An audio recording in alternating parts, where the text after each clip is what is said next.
I'm excited to talk to you about our wonderful flu. We are into flu season.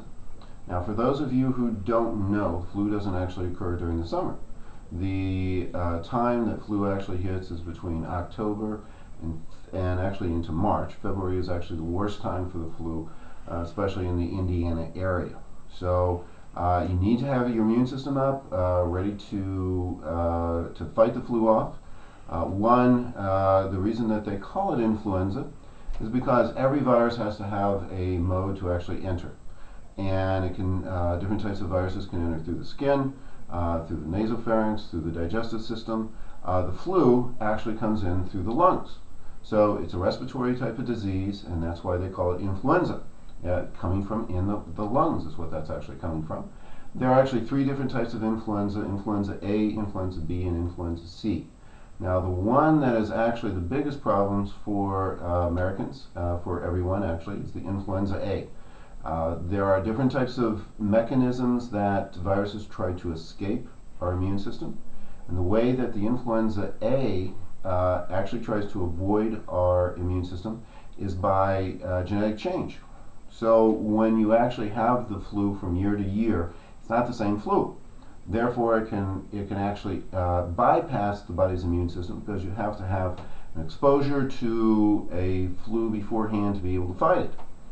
So influenza tries to fool our immune system by changing and having quick genetic changes. Now, that's where the whole idea of the flu shot comes in. If we can actually have an exposure to the flu before it actually hits us, then we can have the immune system all ready to actually fight it off and not get it. Now, the whole problem with the flu shot, though, is to actually be able to pick out the proper flu that's coming in. As I said, influenza changes very, very, very quickly. Last year, there was absolutely no similarity between the flu shot and the flus that were going around. So if you got a flu shot last year, it was a complete waste of time. So you have to kind of weigh the benefit versus the risk, because there is a lot of risk of actually getting the flu shot. There are risks of having allergic reactions. There are toxins within there. There are heavy amounts of aluminum. There's mercury. So there is a risk on actually having the flu shot. Now, there are certain people that they have said should have the flu shot. One of the things is people with heart problems and lung problems, and that's to avoid pneumonia.